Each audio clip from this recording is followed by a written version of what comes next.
सुप्रभात मेरे प्यारे प्यारे भाई बहनों। आज ना मम्मी ने मुझे बहुत सारा काम टिका है, जिनमें से एक है कि हम सबसे पहले जाएंगे व्हाइट हाउस।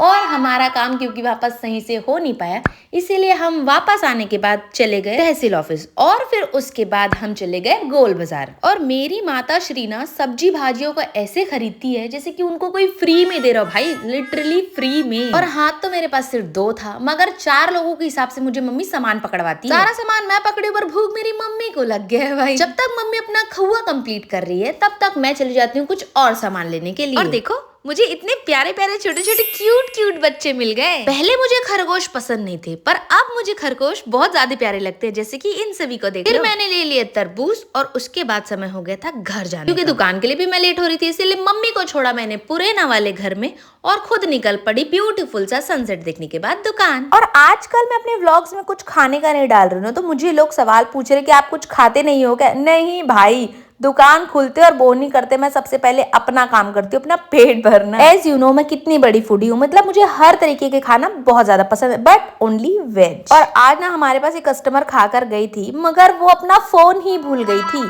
और उनका फोन इतना खतरनाक था कि मुझसे उठाया भी नहीं जा रहा था जब कॉल आ रहा था। बेचारी दौड़ते भागते फोन लेने आई और दोबारा खाने लग गई क्योंकि उनको भूख लग गया। उसके बाद मुझे भी भूख लग गया, तो मैंने आज खाया फ्राइड राइस, क्योंकि आज मेरा मन था बस खाने का। और भाई साहब, हमारे ना दुकान के बाहर 7-8 बच्चों को कोई छोड़कर चला गया है, जिन बच्चों को सिर्फ और सिर्फ हमारा दुकान दिख रहा था, देवांगन अंकल का दुकान दे रहा था और सामने गुपचुप वाला दुकान। और जैसे ही दुकान बढ़ा ना, मैं तो बहुत टाइम से वेट करी थी कि मैं इनके साथ खेल सकूं, फिर मैं शुरू कर दी इन लोगों के साथ खेलना। बट कुछ भी बोलो, बहुत नाटकबाज बच्चे हैं, बहुत लाड उठवाए हैं मुझसे ये। ऐसे पता नहीं बाकी बच्चे कहाँ गए, पर फिलहाल ये 2 ही बच्चे थे जो हमारे साथ ऐसे खेल रहे थे जैसे बचपन के दोस्त हमारे, और साथ में झगड़ा भी कर रहे थे। और जैसे ही हम घर पहुंचे ना, तो उसके बाद गौ माता हमारे साथ घर में एंट्री मारना चाह रही थी, मगर हम लोग एंट्री नहीं दे पाए क्योंकि हमारे घर का बाबू उनको घुसने ही नहीं दिया है भाई। और यार कहते हैं ना, संगत का रंगत होता है, तो आजकल मेरी नानी को एडिक्शन हुआ है फोन का।